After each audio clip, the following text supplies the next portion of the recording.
तवज्जो है ना सारे लोगों की। इब्राहिम को मुकर्रर किया कोतवाल। इब्राहिम की आदत थी रोज सुबह टहलने जाता। एक दिन टहल के आ रहा था गंगा किनारे, तो गंगा स्नान के बाद एक पंडित की बेटी गंगा स्नान करके वापस आ रही थी। पंडित बूढ़ा खुसट आदमी है ना। कुछ लोग जो है ना अजीब तबीयत के होते हैं, बुढ़ापा आ जाता है लेकिन गैरत नहीं आती है। तो उसकी नजर उस पर पड़ गई। उसने बुलाया अपने कारिंदों को, पूछा ये लड़की कौन थी, पता करो। पता किया गया तो वो एक पंडित की बेटी। उसने कहा हुजूर वो तो पंडित की बेटी है। कहा तो क्या हुआ, यहाँ हाकिम तो हम है ना, यहाँ हमारी हुकूमत है, यहाँ हमारा सिक्का चलता है, खबर भेज दो, हमें उसकी बेटी चाहिए। खबर गई। पंडित, बेटी बेटी होती है। बाप था उदास हो गया कि मेरी बेटी पे एक मुस्लिम की नीयत खराब हो गई। घर आके सुस्त बैठ गया, हर दिन के बराबर खाना नहीं खाया। बच्ची पूछ बैठी अब्बा हुआ क्या है। कहा बेटी कोतवाल का पैगाम आया है, उसकी नजर तुम पे पड़ गई है, वो तुम्हें अपने महल में चाहता है। तो बच्ची ने कहा ठीक है अब्बा जाओ। परेशान क्यों हो। कहा मेरा जी चाहता बेटी, क्या किया जाए, अगर नहीं मानते तो वो सबको कत्ल कर देगा, और मान लेते हैं तो इज्जत चली जाएगी। उसने कहा अब्बा एक काम करें, जल्दी करें, कोतवाल से जाके कहें कि एक बेटी है, ऐसे ही तो नहीं भेजी जा सकती, थोड़ा सा सोचने का मौका दिया जाए, थोड़ा सा वक्त ले लें, फिर कोई रास्ता निकल आएगा। बच्ची के कहने पे बाप गया, इजाजत ले ली, वक्त मिल गया थोड़ा सा, बाप फिर आ गया, बेटी वक्त गुजर रहा है, मैं महीने भर का टाइम ले चुका हूं, अब क्या होगा। बच्ची कहती रुको ना, वक्त ये भी पूरा हो चला। उसने फिर कहा बजा के कहो बेटी को रुखसत करना है ना, दुल्हन बना के भेजूंगा, इकलौती बेटी है, कुछ मेरे भी अरमान है, थोड़े से दिन और बढ़ा दे। कहा बेटी अब कितने का, 8 दिन और बढ़वा लो, 8 दिन और बढ़वा लो। कहा ठीक है। बच्ची ने कहा, वो गया, कहा बेटी 8 दिन का वक्त मिल गया, अब क्या किया जाएगा। बच्ची कहती है अब्बा एक काम करो, एक शहजादे वाला मुगल शहजादे का जोड़ा ला दो और एक तेज रफ्तार घोड़ा ला दो। बच्ची ने कहा बेटी क्या करोगे। बाप ने कहा बेटी क्या करोगी। कहा अब्बा जी ये ना पूछो, जब आ जाऊंगी तो बता दूंगी, मैं जा रही हूं, परेशान ना होना, इंतजार ना करना, मैं जाऊंगी काम करके आऊंगी। बच्ची ने बाप से इजाजत ली। मुख्तसर तेजी से बयान कर रहा हूं मैं। बैठी घोड़े पे, सफर सीधा दिल्ली का किया, और दिल्ली सफर करके पहुंची। जब पहुंची तो उस वक्त जुमे का दिन, जुमे का सूरज शुरू हो रहा था। पता किया जा करके कि बादशाह औरंगजेब आलमगीर कहां मिलेंगे। जब इतना पूछा, किसी ने कहा शहजादे वो जुमे की नमाज के बाद दिल्ली से जब निकलते हैं ना मस्जिद से, तो वो जो सवाली होते हैं जरूरतमंद, वो पैरियों पे खड़े हो जाते, वो सबकी फरियादें सुनते हुए उतरते। बच्ची ने कहा ठीक है। नमाज के लिए लोग गए और बच्ची भी जाके वही जरूरतमंदों की लाइन में लग गई। हैरत की होगी आपको, आज बेटियों की इज्जत महफूज नहीं है।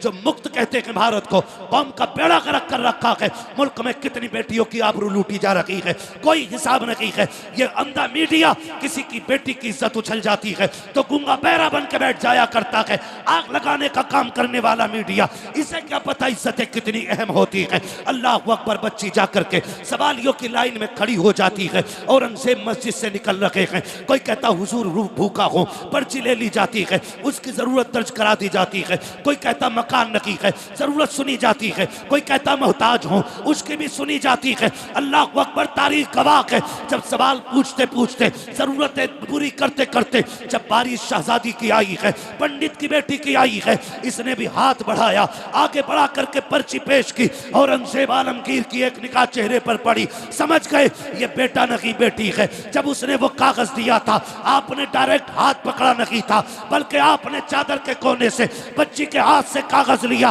और कहा बेटी, बेटियों को सड़कों पे नहीं आना चाहिए, बेटी सड़कों के लिए नहीं, बेटियों से तो महल में बैठ के बातें की जाती। वाह वाह वाह वाह, जिंदाबाद। हाँ बेटी, क्या कहने, वाह। कह के आगे बढ़ गए और सबकी बातें सुनी, फिर महल में आ गए। कहा भेजो बच्ची को। बुलाया औरंगजेब आलमगीर ने। लोग कहते कट्टर था, आ देख औरंगजेब आलमगीर को पढ़ो, कहां की बात है, दिल्ली की, दर्द कहां का है, बनारस का है। औरंगजेब आलमगीर ने बुलाया और कहा बेटी क्या बात है। उसने सारी बात कह डाली। कहा वो कोतवाल जो आपने बनाया है ना, वो मेरी इज्जत का दुश्मन हो गया है, उसने फला दिन का टाइम दिया है, आपके पास आई हूं, बताओ मैं क्या करूं। तो औरंगजेब आलमगीर कहते हैं जा, जैसा मेरा कोतवाल कहता वैसे ही कर। इतना सुना बच्ची की सांस ऊपर की ऊपर नीचे की नीचे रह गई।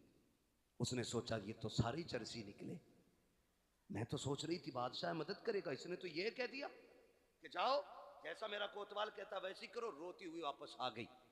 जब रोती हुई वापस आई, बाप ने पूछा क्या हुआ बेटी, कहाँ गई थी? कहा बादशाह के पास। कहा उम्मीद जागी?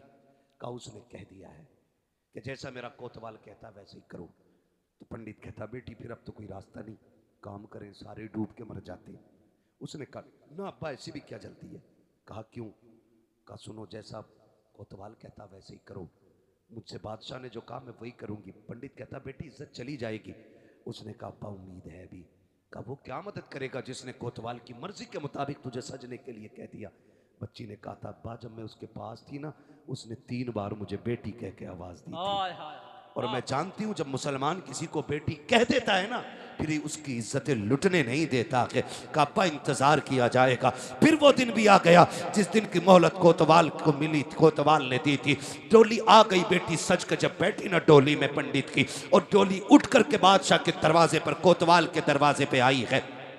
तारीख का ये बाप जरा सुनिए तो सही। जब कोतवाल के दरवाजे पे डोली आई है, कहा दुल्हन अभी अंदर नहीं आएगी। कहा किस लिए? कहा आज मैं खुश हूं, आज मैं इसका सदका उतारना चाहता हूं।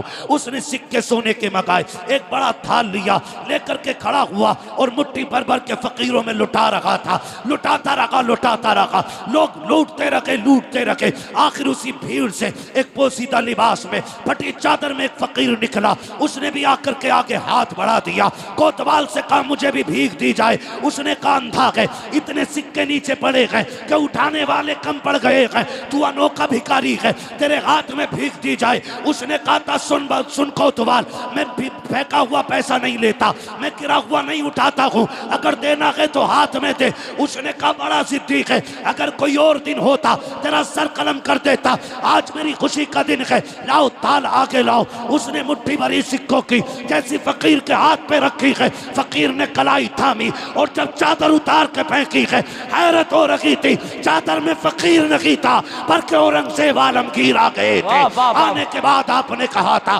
तुझे क्या लगता है मैं दिल्ली में हूँ, तू बनारस में है, तू जो चाहे कर लेगा, तुझे नहीं पता है हम किसी भी कुर्सी पे बैठे हमें खुदा का डर रहता है। तो गाती बुलवाए गए और उसी मैदान के अंदर पीठ से कोतवाल को चीरा गया। ऐलान किया गया था कि जो किसी भी बेटी के साथ अत्याचार करेगा उसको बख्शा नहीं जाएगा। मैं पूछना चाहता हूँ कट्टर कहने वालों, जब हम सल्तनत में थे, हमारे हाथ में मुल्क का निजाम था, हमने तुम्हारी बेटियों की आबरू बचाई थी। आज तुम्हारे हाथ में निजाम है, हमारी बेटियों की इज्जतें महफूज क्यों नहीं है?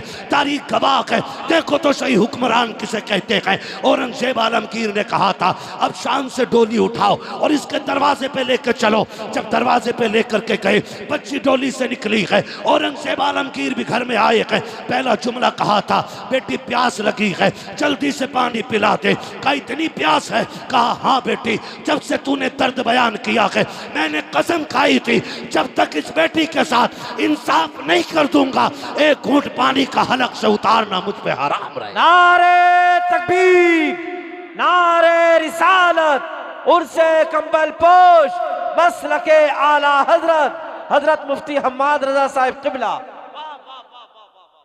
भाई ये निजाम है इस्लाम। क्या बात है मुफ्ती साहब, निजाम है इस्लाम का। वाह वाह वाह। हाँ, औरंगजेब आलमगीर ने बताया था कि बेटी बेटी होती है, चाहे काफिर की बेटी हो चाहे मुसलमान की बेटी हो। ये है निजाम इस्लाम का। वाह वाह। ये है हातिम ताई की पोती मेरे महबूब की बारगाह में लाई गई। सर पे चादर नहीं थी, हुजूर ने नंगे सर देखा चादर दे दी। गर्दन अदब से झुक गई। सहाबा ने कहा हुजूर ये दुश्मन की बेटी है। फरमाने लगे चुप हो जा, बेटी बेटी होती है, चाहे काफिर की बेटी हो चाहे मुसलमान की बेटी हो। ये निजाम है इस्लाम का, इसे इस्लाम कहते हैं। आपसे मेरी गुजारिश है किसी की बेटी को तख्त में बैठा के नचाना मत नचाना। किसी की बेटी को बैठा करके तालियां ना बजाना। आज तू किसी की बेटी पे तालियां बजा, उस वक्त तक अल्लाह मौत नहीं देगा जब तक तेरी बेटी पे दुनिया तालियां नहीं बजा लेगी। ये याद रखना आप लोग भी। जरा सी जहनी चस्कों के लिए और अय्याशी के लिए किसी की इज्जत से भी खेल जाते हैं। रह गई उन नचनियों पे पैसे लुटाने की बात, रह गई सेठ और प्रधान की बात तो कान खोल के सुनो। जो तुम तमाशों में यूं पैसे लुटाया करते हो, पैसा तुम्हारा, कमाई तुम्हारी, हक तुम्हारा, चाहो तो आग लगा लो, चाहो तो खर्च करो। लेकिन एक बात कान खोल के सुन लो प्यारे, अगर रब ने तुम्हें दौलत दी है, इस पैसों को याशियों में ना बर्बाद करना, लोगों की तबाहियों में बर्बाद ना करना। जाओ, अगर रब ने तुम्हें दौलत दी है, जाकर के पूरी बस्ती का चक्कर लगाओ। कोई तो ऐसा माइंडेड बच्चा होगा जो पढ़ने में बहुत अच्छा होगा, लेकिन उसको हालात ने मजबूर किया होगा। कोई यतीम होगा, बेबस होगा, किसी पे खर्चा नहीं होगा, किसी के हालात साजगार नहीं होंगे। इस पैसे को उठा करके जाके उसकी तालीम पे लगा दो, और जब वो आईएएस बन करके इंसाफ की कुर्सी पे बैठेगा, खुदा की कसम कलम उसका होगा, तेवर फारूक आजम के नजर आने। वाह वाह वाह वाह वाह, सुभान अल्लाह सुभान अल्लाह, क्या अल्लाह अकबर, वाह वाह वाह वाह।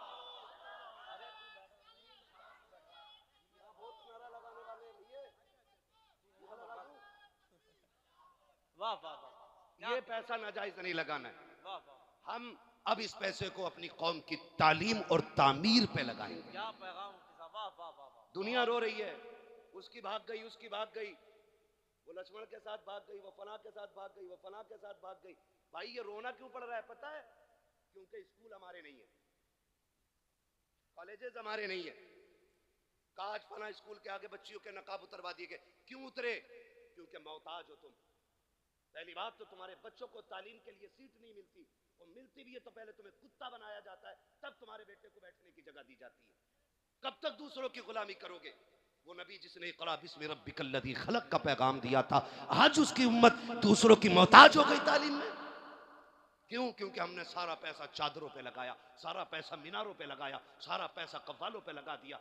खुदा के वास्ते इस पैसे को उठा करके बच्ची और बच्चों की तालीम पे लगाओ। ऐसे स्कूल बनाओ जिसमें पढ़ने वाली भी बेटी हो, पढ़ाने वाली भी बेटी हो, स्कूल तुम्हारा हो, सिलेबस तुम्हारा हो, निजाम तुम्हारा हो, तालीम तुम्हारी हो, और जमाने को बता दो हुजूर के गुलाम किसी के मोहताज नहीं है। जहां पैर रख देते हैं वहीं पे झंडा लहरा दे। वाह वाह वाह, सुभान अल्लाह सुभान अल्लाह। क्यों नहीं कर सकते हम ऐसा? वाह वाह, कर सकते हैं कि नहीं? करेंगे इंशाअल्लाह। तालीम पे गौर करेंगे। मारेरा शरीफ का एक पैगाम, आधी रोटी खाएंगे बच्चों को पढ़ाएंगे। क्या बात, वाह वाह। आधी रोटी खाएंगे, नहीं बोल रहे, लग रहा बच्चों की कमाई खाने की आदी है कुछ लोग। आधी रोटी खाएंगे, आधी रोटी खाएंगे। तालीम पे ज्यादा गौर करें। हमारी कौम कब मजबूत होगी? जब तालीम होगी, हमारे पास तालीम होगी। और मैं बच्चों से भी एक बात आखिर में कह जाऊं, मेरे बच्चों, छोटे छोटे बच्चों, बहुत मोहब्बत से आप सुन रहे हो, अल्लाह तुम्हें सलामत रखे। इस मोहब्बत से बैठे हो, अल्लाह तुम्हारे माँ बाप को सलामत रखे। अच्छी तरबियत है आपकी जो इतनी रात में बैठे हुए। एक बात आखिर में कह दूं मेरे लाल तुमसे भी ना, ये जो रात के 12-12 बजे तक ना फ्री फोर क्या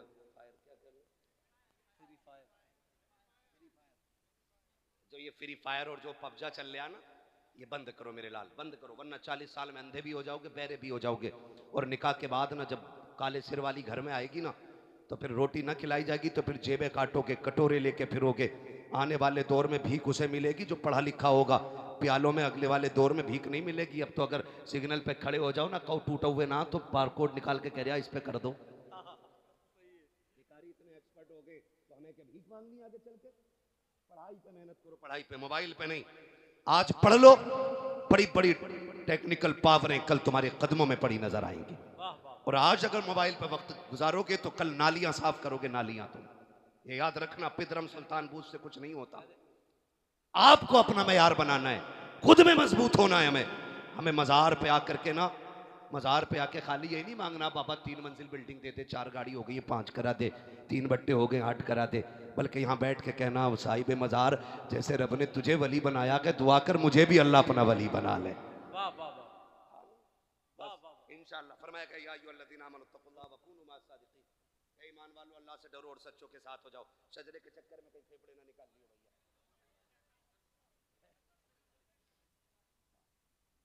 मसला ऐसा है, मौलवी सिंगल पिस्टन का आदमी दिख रहा होगा। अच्छा ठीक लग रही है पिस्टन? मैं बड़ा कमजोर आदमी हूं और तुम इतना अगर थकाओगे, 2 मिनट का नहीं, मेहनत पूरी तकरीर की लगती है उसमें मेरे लाल। हाँ,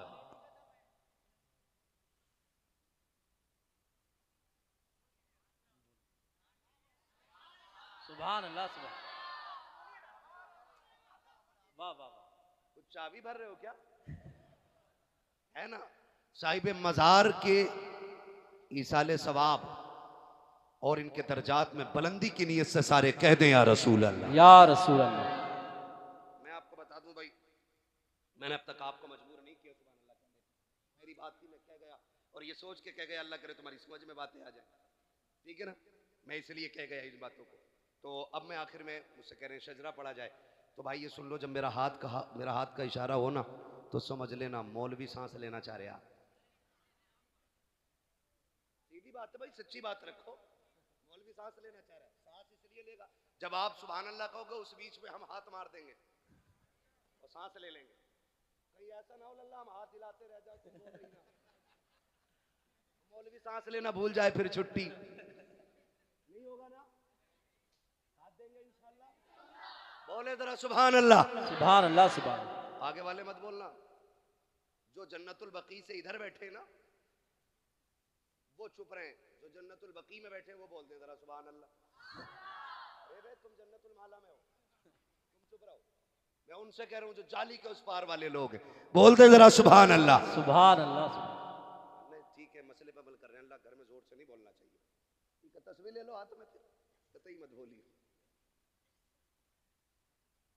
पहले बताओ अमल करोगे इंशाअल्लाह जो बातें मैंने कही है? ये इनमें तमाशा वाली महफिलों में तो नहीं जाओगे? नहीं जाओगे ना? नहीं जाओगे ना इंशाअल्लाह? हम मज़ार तक जाएंगे, हमारा मामला मज़ार और मज़ार वाले से है, ठीक है ना।